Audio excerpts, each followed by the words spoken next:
Good morning to all of you. Aditya Gurukul के इस digital platform पर मैं ललित आदित्य राव आपका स्वागत करता हूं। और जैसा कि आपको पता है कि हम पढ़ रहे हैं स्टैटिक जीके, और स्टैटिक जीके में हम जो पढ़ रहे हैं वो है एवरेस्ट बैच। और एवरेस्ट बैच में आज जो हमारी तीसरी क्लास है उसके बारे में जानेंगे कि वो है स्टैटिक जीके का एक ही पोर्शन जिसका नाम है भारत के प्रमुख समाधि स्थल। समझिएगा इसको। बताया गया, ये कहा गया कि जो जवाहरलाल नेहरू है, इन जवाहरलाल नेहरू का जो समाधि स्थल है उसको शांति घाट कह रहे हैं। और जवाहरलाल नेहरू की कोई बुक है और इन बुक्स के नाम क्या क्या है साहब?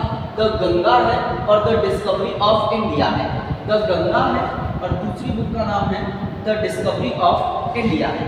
जवाहरलाल नेहरू की जो उपाधि है वो चाचा है, और चाचा किसने कहा है? तो आप बताएंगे गांधी जी ने कहा है।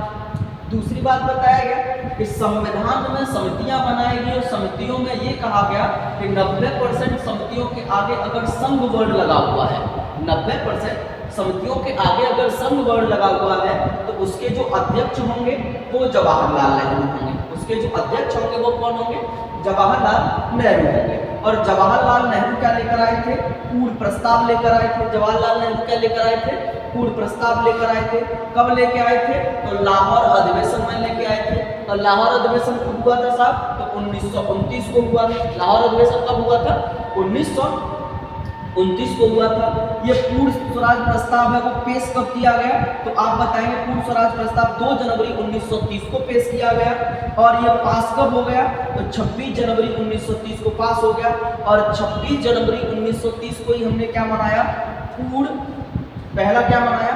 प्रथम स्वाधीनता दिवस मनाया। 26 जनवरी 1930 को ही हमने क्या मनाया? प्रथम स्वाधीनता दिवस मनाया। दूसरी बात को समझेंगे। दूसरा बताया कि जो गांधी जी है, इन गांधी जी का जो समाधि स्थल है इसको क्या कह रहे हैं? राजघाट कह रहे हैं। तो इससे तो काम चलने वाला है नहीं, तो गांधी जी से रिलेटेड और कुछ चीजें याद कर लेते हैं। तो गांधी जी हैं, इन गांधी जी की आपसे उपाधि पूछेगा। गांधी जी की क्या पूछेगा? आपसे उपाधि पूछेगा। तो गांधी जी की जो उपाधियां हैं लगभग 5 तो बता ही दीजिए। तो गांधी जी की उपाधियां हैं वो है महात्मा बापू, राष्ट्रपिता, महात्मा बापू, राष्ट्रपिता, भंगी शिरोमणि,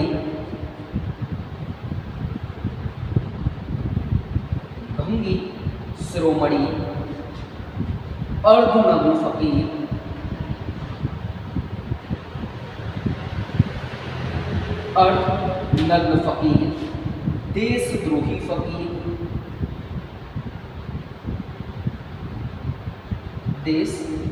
फकीर, दो आत्माएं,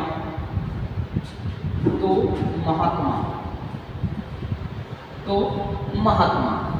दूसरी है इनकी उपाधि महात्मा बापू, राष्ट्रपिता, भंगी शिरोमणि, अर्धनग्न फकीर, देशद्रोही फकीर, भर्ती कराने वाला सार्जेंट। भर्ती कराने वाला सार्जेंट। और भर्ती कराने वाला जो सार्जेंट है किसकी उपाधि है? तो महात्मा गांधी की है। आप स्क्रीनशॉट लेंगे जब तक मैं पीछे हटता हूं। ठीक है, आगे समझिएगा।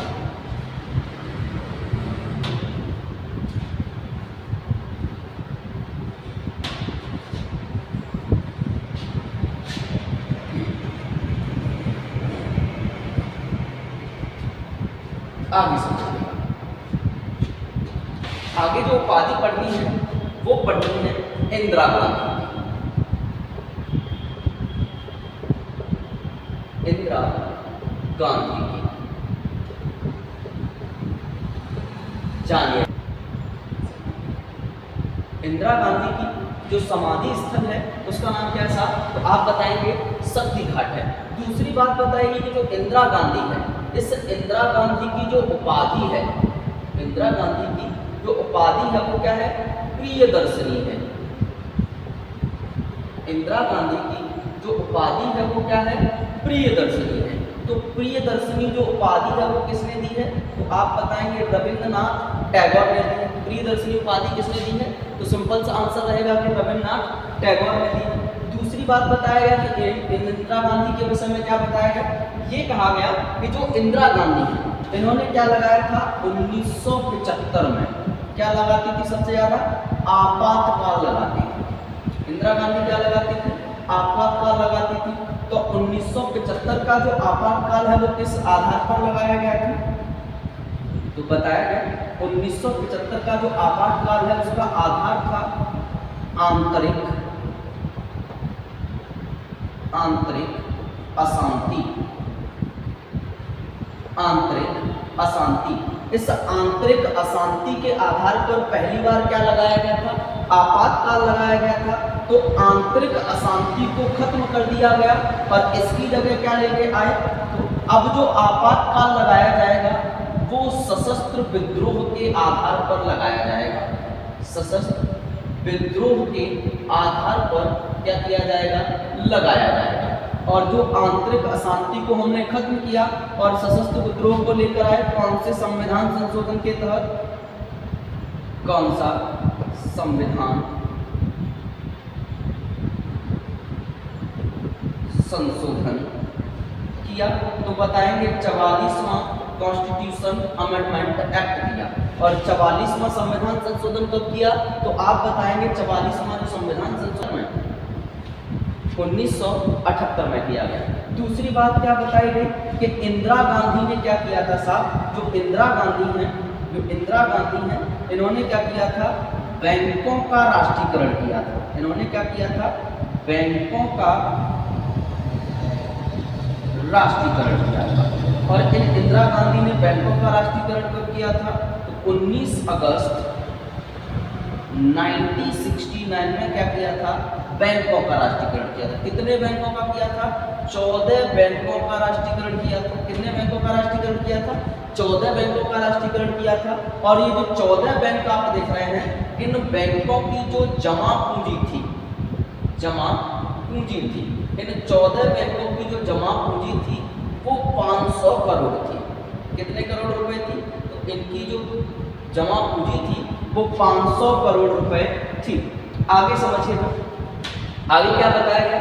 अगला बताया गया कि अगले जो व्यक्ति हैं उनका नाम है doctor B.R. Ambedkar. Doctor B.R. Ambedkar का जो समाधि स्थल है उसको क्या कह रहे हैं? चैत्य भूमि कह रहे हैं। इनका जो समाधि स्थल है उसको कह रहे हैं चैत्य भूमि। Doctor B.R. अम्बेडकर के बारे में क्या बताया गया? तो डॉक्टर B.R. अम्बेडकर के बारे में बताया गया कि इनको कहा जाता है संविधान का जनक। इनको कह रहे हैं संविधान का जनक। Doctor B.R. अम्बेडकर को क्या कहा जाता है? तो इन्हें कहते हैं संविधान का जनक कहते हैं। दूसरी बात बताई गई कि संविधान में ये बताया गया कि जब संविधान बनाया गया तो संविधान के निर्माण में इनका क्या था? महत्वपूर्ण योगदान था। इनका क्या था? महत्वपूर्ण योगदान था। इन अम्बेडकर का महत्वपूर्ण योगदान था। कैसे? तो बताया गया कि इनका महत्वपूर्ण योगदान ऐसे था तो इनको बनाया गया था प्रारूप समिति का अध्यक्ष बनाया गया था। प्रारूप समिति का अध्यक्ष बनाया गया था। दूसरी बात इनके विषय में क्या बताई गई? डॉक्टर अम्बेडकर के विषय में दूसरी बात ये बताई गई कि इन्होंने आर्टिकल नंबर 32 को क्या कहा है? संविधान की आत्मा कहा है। इन्होंने आर्टिकल नंबर 32 को क्या कहा है? तो इन्होंने कहा है संविधान की आत्मा। इन्होंने आर्टिकल नंबर 32 को क्या कहा है? तो संविधान की आत्मा कहा है। दूसरा आपको एक और क्वेश्चन याद रखना है अम्बेडकर से। एक और क्या याद रखना है साहब आपको? तो एक क्वेश्चन ये याद रखना है कि जो अम्बेडकर है, अम्बेडकर और गांधी जी के बीच क्या हुआ था? पूना समझौता हुआ था। पूना समझौता। जो पूना समझौता है वो किस किस के बीच हुआ है? तो आप बताएंगे 1932 में हुआ। और किस किस के बीच हुआ साहब? तो आपके पास सिंपल सा आंसर रहेगा, ये पूना समझौता हुआ था गांधी जी गांधी जी और अंबेडकर के बीच, गांधी जी और अंबेडकर के बीच हुआ था। तो गांधी जी ने इस समझौते में ये कह दिया था कि गांधी जी हैं, इस समझौते में इन्होंने ये कह दिया था कि अब जो दलित हैं उनको क्या कहा जाएगा, हरिजन कहा जाएगा। तो जो दलित हैं उनको क्या कहा जाने लगा, तो दलितों को हरिजन कहा गया। हरिजन शब्द से जाना गया। और सबसे पहले हरिजन शब्द किसने प्रयोग किया, तो आपका सिंपल सा आंसर रहेगा कि गांधी जी ने प्रयोग किया। और ये जो पूना समझौता है आपसे कहेगा कहां पर हुआ, तो आपका सिंपल सा आंसर रहेगा पूना समझौता पुणे की यरवदा जेल में हुआ। यरवदा जेल में हुआ, पुणे की यरवदा जेल में क्या हुआ, ये समझौता किया गया। यहाँ तक कोई समस्या नहीं होनी चाहिए। अम्बेडकर है, ये तीनों गोलमेज सम्मेलनों में, अम्बेडकर क्या है साहब, जो तीनों गोलमेज सम्मेलन में, गोलमेज सम्मेलन में भाग लेने वाले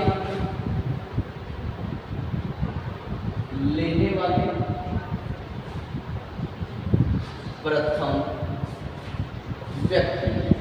भाग लेने वाले तीनों गोलमेज सम्मेलनों में प्रथम व्यक्ति कौन है, तो बताएंगे कि डॉक्टर बी.आर. अम्बेडकर जो है वो तीनों गोलमेज सम्मेलनों में भाग लेने वाले प्रथम व्यक्ति हैं। लेकिन आपसे कहेगा तीनों गोलमेज सम्मेलनों में भाग लेने वाले दूसरे व्यक्ति कौन है, तो आपका आंसर रहेगा टीपी,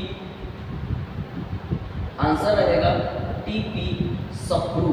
कौन है साहब, तो तीनों गोलमेज सम्मेलनों में भाग लेने वाले जो दूसरे व्यक्ति हैं उनका नाम है टीपी सप्रू। और जो अम्बेडकर हैं इन्होंने पहले गोलमेज सम्मेलन में किसका प्रतिनिधित्व किया, तो दलित समूह का प्रतिनिधित्व किया। स्क्रीनशॉट लेंगे आप।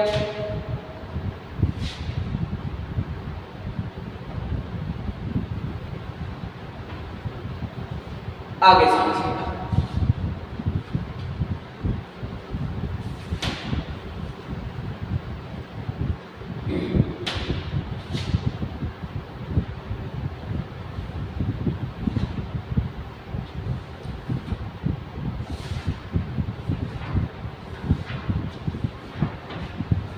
आगे जानिएगा, पीछे वाला चला लो, पीछे वाला चला लो।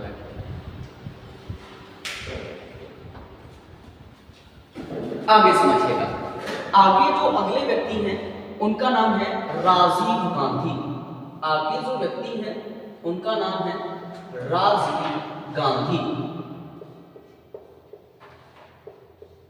और जो राजीव गांधी हैं, ये जो राजीव गांधी हैं, इन राजीव गांधी की जो उपाधि है, राजीव गांधी की जो उपाधि है वो क्या है, मिस्टर क्लीन, मिस्टर क्लीन है। किसकी, राजीव गांधी की जो उपाधि है वो क्या है साहब, मिस्टर क्लीन है। और राजीव गांधी का जो समाधि स्थल है इसको क्या कह रहे हैं, वीर भूमि कहते हैं। इनका जो समाधि स्थल है उसको क्या कहते हैं, तो इनके समाधि स्थल को कहते हैं वीर भूमि। राजीव गांधी के समाधि स्थल को क्या कह रहे हैं, वीर भूमि कह रहे हैं। और दूसरी बात, राजीव गांधी के विषय में बताया गया कि भारत में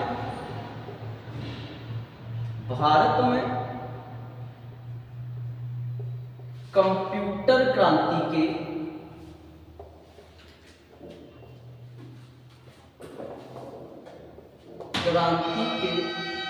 जनक कहे जाते हैं। भारत में कंप्यूटर क्रांति के जनक कौन कहे जाते हैं, राजीव गांधी कहे जाते हैं। और भारत में पहली बार ये क्या लेके आए थे, भारत में पहली बार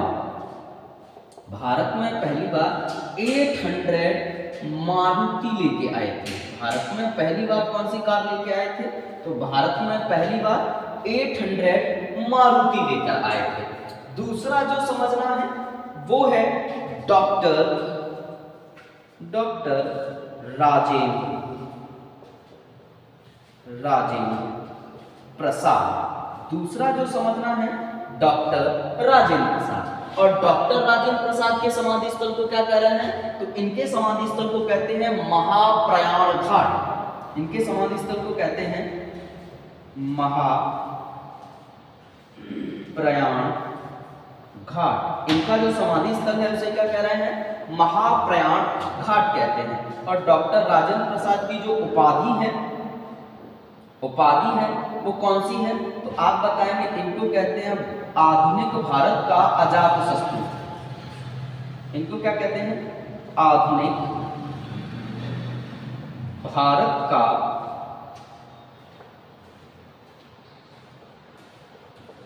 अजातशत्रु कहते हैं।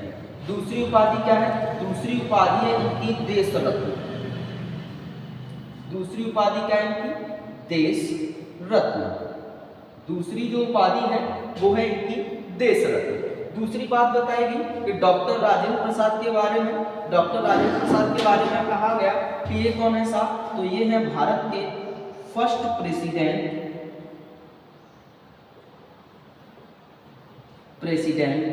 ऑफ इंडिया है। जो डॉक्टर राजेंद्र प्रसाद है ये क्या है साहब, फर्स्ट प्रेसिडेंट ऑफ इंडिया है। दूसरी बात क्या बताएगी, ये जो डॉक्टर राजेंद्र प्रसाद है, इन डॉक्टर राजेंद्र प्रसाद के विषय में कहा गया कि इनको क्या बनाया गया, संविधान में जो संविधान है उस संविधान की जो संविधान सभा है उस संविधान सभा का स्थायी अध्यक्ष बनाया गया। इनको क्या बनाया गया, स्थायी अध्यक्ष बनाया गया। जो डॉक्टर राजेंद्र प्रसाद हैं, इन डॉक्टर राजेंद्र प्रसाद को क्या बनाया गया, संविधान का स्थायी अध्यक्ष बनाया गया। दूसरा, एक समिति और का अध्यक्ष बनाया गया था। कौन सी समिति का अध्यक्ष बनाया गया था, संचालन समिति के भी अध्यक्ष कौन है साहब, तो आप बताएंगे डॉक्टर राजेंद्र प्रसाद हैं। आगे जानेंगे, अगले जो हमारे व्यक्ति हैं उनका नाम है चौधरी चरण सिंह। और जो चौधरी चरण सिंह है, इनका जो समाधि स्थल है इसको कहते हैं किसान घाट। इनका जो समाधि स्थल है उसको क्या कहते हैं, उसको कहते हैं किसान घाट। चौधरी चरण सिंह के समाधि स्थल को क्या कह रहे हैं, किसान घाट कह रहे हैं। और जो चौधरी चरण सिंह, इनके बारे में बताया गया कि ये किसान नेता थे। और इनका जो निवास स्थान था वो मथुरा था। ये कहाँ के रहने वाले थे, मथुरा के रहने वाले थे। दूसरी बात इनके विषय में ये बताई गई कि लोकसभा का सामना न करने वाले प्रधानमंत्री, लोकसभा का सामना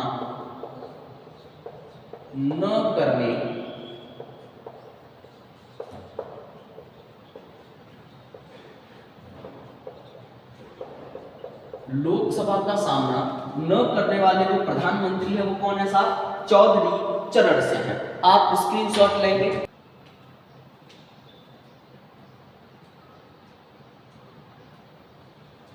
आगे समझिए,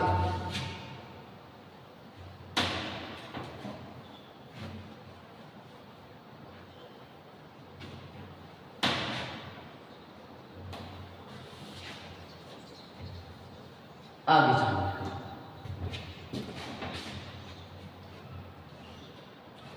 आगे क्या बताया गया, आगे ये कहा गया कि अगले जो हमारे व्यक्ति हैं, अगले जो प्रमुख व्यक्ति हैं उनमें नाम आता है लाल बहादुर शास्त्री का। उनमें किसका नाम आता है साहब, तो उनमें नाम आता है लाल बहादुर शास्त्री। और जो लाल बहादुर शास्त्री हैं इनके विषय में क्या कहा जाता है, जो लाल बहादुर शास्त्री हैं तो इनकी जो उपाधि है, वो क्या है साहब, तो इनकी उपाधि है लाल।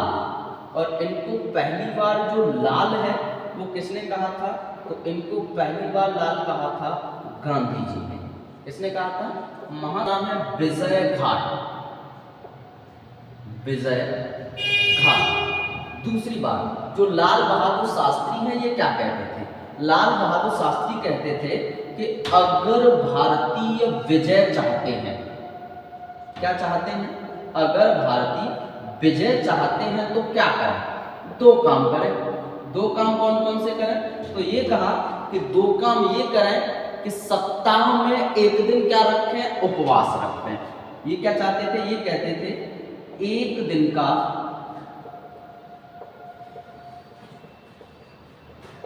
उपवास रखो, एक दिन का क्या चाहते थे, उपवास रखो। दूसरा चाहते थे, ये कहते थे कि जय जवान जय किसान, जय जवान जय किसान, इनका एक नारा था, जय जवान जय किसान। दूसरी बात क्या बताई गई लाल बहादुर शास्त्री के विषय में, तो दूसरा बताया गया कि 8 अगस्त 1942 को क्या चलाया गया, भारत छोड़ो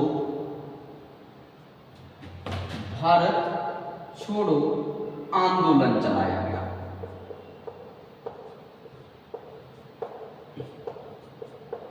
भारत छोड़ो आंदोलन चलाया गया।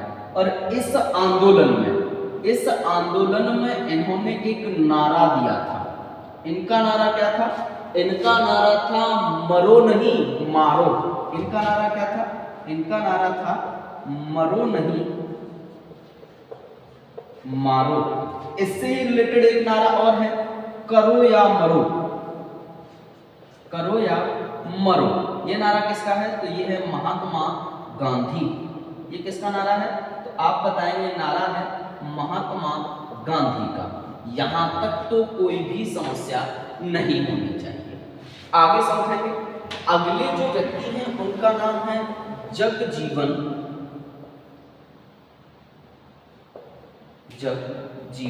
राम। अगले जो व्यक्ति हैं उनका नाम क्या है, जगजीवन राम। और जो जगजीवन राम है, जो जगजीवन राम है, इनकी उपाधि क्या है, तो इनकी जो उपाधि है वो है बाबू। इनकी उपाधि क्या है, तो इनकी उपाधि है बाबू। दूसरी बात बताई गई कि जो जगजीवन राम है ये क्या बनाए गए थे, तो जगजीवन बनाए गए थे प्रथम श्रम संगठन मंत्री। ये क्या बनाए गए थे, प्रथम श्रम संगठन मंत्री बताए गए थे। और जगजीवन राम का जो समाधि स्थल है, ये आपके लिए क्वेश्चन है, तो ये आपको ही लिखना है, ठीक है। यहां तक आप स्क्रीनशॉट लेंगे और आगे जानेंगे, यहां तक आप स्क्रीनशॉट लेंगे और आगे जानेंगे।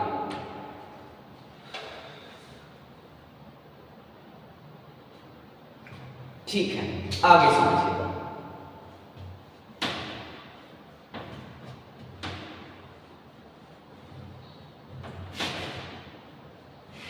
आगे जानिएगा।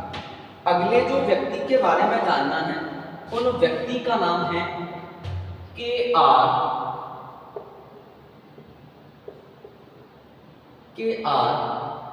नारायण। अगले जो व्यक्ति हैं उनका नाम क्या है, के.आर.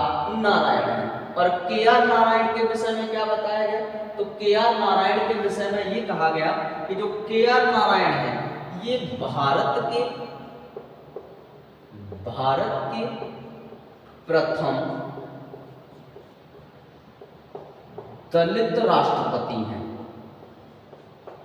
भारत के कौन है, प्रथम दलित राष्ट्रपति हैं। और दलितों को हरिजन किसने कहा था, दलितों को हरिजन किसने कहा था, तो आप बताएंगे कि महात्मा गांधी ने इनको क्या कह दिया था, हरिजन कहा था। दलितों को हरिजन किसने कहा था, तो आप बताएंगे कि जो दलित हैं इन दलितों को हरिजन किसने कहा था, तो आपका सिंपल सा आंसर रहेगा कि इनका जो समाधि स्थल है उसे कहते हैं उदय भूमि। के.आर. नारायण का जो समाधि स्थल है उसे क्या कहते हैं, उदय भूमि। अगला समझिएगा। अगले जो व्यक्ति हैं उनका नाम है गुलजारी लाल नंदा। अगले जो व्यक्ति हैं उनका नाम है गुलजारी लाल नंदा। और जो गुलजारी लाल नंदा है इनका जो समाधि स्थल है उसको कह रहे हैं नारायण घाट। गुलजारी लाल नंदा के समाधि स्थल को क्या कह रहे हैं? नारायण घाट कह रहे हैं। अगले हैं मोरारजी देसाई। अगले जो व्यक्ति हैं उनका नाम क्या है? मोरारजी देसाई। मोरारजी देसाई। अगले जो व्यक्ति हैं उनका नाम है मोरारजी देसाई। और जो मोरारजी देसाई नाम के व्यक्ति आप देख रहे हैं, कौन सा? जो मोरारजी देसाई नाम के व्यक्ति देख रहे हैं, इनका जो समाधि स्थल है उसको कह रहे हैं अभय घाट। अभय घाट। मोरारजी देसाई नाम के जो व्यक्ति हैं इनका जो समाधि स्थल है उसका नाम क्या है? अभय घाट। अगले जो व्यक्ति हैं उनका नाम है ज्ञानी जेल सिंह। ज्ञानी जेल सिंह। और ज्ञानी जेल सिंह के विषय में क्या बताया गया? तो ज्ञानी जेल सिंह कौन है? भारत के प्रथम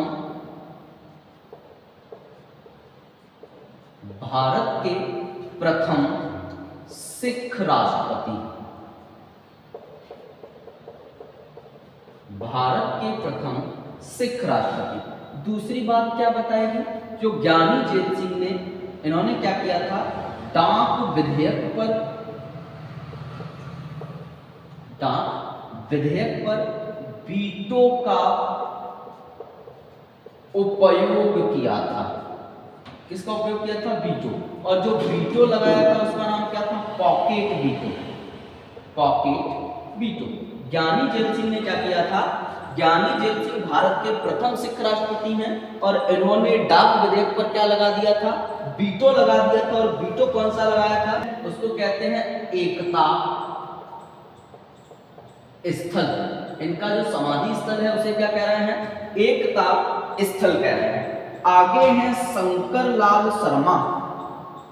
शंकर लाल शर्मा। और जो शंकर लाल शर्मा है, इन शंकर लाल शर्मा के समाधि स्थल को कह रहे हैं कर्मभूमि। कर्मभूमि। इनका जो समाधि स्थल है उसे आगे चलिए, आगे समझिए।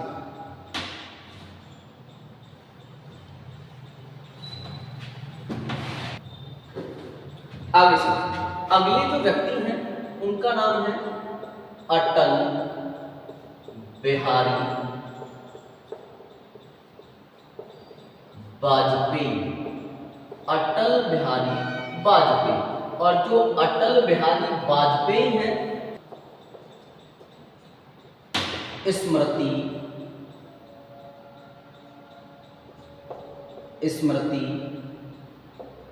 स्थल, राष्ट्रीय स्मृति स्थल कहां पर है? तो आप बताएंगे दिल्ली में। दूसरी बात क्या बताएंगे? अटल बिहारी वाजपेयी के समय क्या कहा गया कि जो अटल बिहारी वाजपेयी हैं इनको कहा जाता है भारतीय राजनीति का भीष्म। इनको क्या कहते हैं? भारतीय राजनीति का भीष्म कहते हैं। दूसरी बात, इन्हीं के समय सन 2003 में, इन्हीं के समय सन 2003 में किसकी शुरुआत हुई? इनके समय में सन 2003 में पहली बार क्या मनाया गया? तो प्रथम बार मनाया गया प्रवासी भारतीय दिवस। प्रवासी भारतीय दिवस। और पहली बार का कहां मनाया गया था? तो आपका आंसर सिंपल सा रहेगा कि पहली बार का जो प्रवासी भारतीय दिवस है वो दिल्ली में मनाया गया था। अगर प्रवासी की बात की जा रही है तो जो प्रवासी भारतीय होते हैं वो कितने टाइप के होते हैं साहब? 3 टाइप के होते हैं। जो प्रवासी भारतीय होते हैं वो कितने टाइप के होते हैं? तो 3 टाइप के होते हैं। एक होते हैं NRI, एक होते हैं OCI, एक होते हैं POI। तो प्रवासी भारतीय कितने टाइप के होते हैं? 3 टाइप के होते हैं। अगर आपसे कहे कि जी वर्तमान में बात की जाए कि वर्तमान में जो विदेश मंत्री हैं, उनका नाम क्या है? तो उनका नाम है S जयशंकर। उनका नाम है एस जयशंकर। अगर कहा जाए विदेश सचिव कौन है, विदेश सचिव कौन है, तो उनका नाम है विनय मोहन क्वात्रा। उनका नाम क्या है, विदेश सचिव है। तो हमने जाना कि अटल बिहारी के समाधि स्थल को राष्ट्रीय स्मृति कह रहे हैं, दिल्ली में है। इनको कहते हैं भारतीय राजनीति का भीष्म कह रहे हैं। 2003 में इनके ही समय क्या हुआ था, प्रथम भारतीय प्रवासी दिवस मनाया गया था। कहाँ पर, दिल्ली में। और प्रवासी जो होते हैं वो 3 टाइप के होते हैं, एनआरआई, ओसीआई और पीओआई। वर्तमान में जो विदेश मंत्री हैं वो एस जयशंकर है, विदेश सचिव है वो विनय मोहन क्वात्रा है। दूसरी बात बताएंगे कि जो अटल बिहारी वाजपेयी हैं ये यूएनओ में हिंदी में भाषण देने वाले प्रथम भारतीय हैं। हिंदी में भाषण देने वाले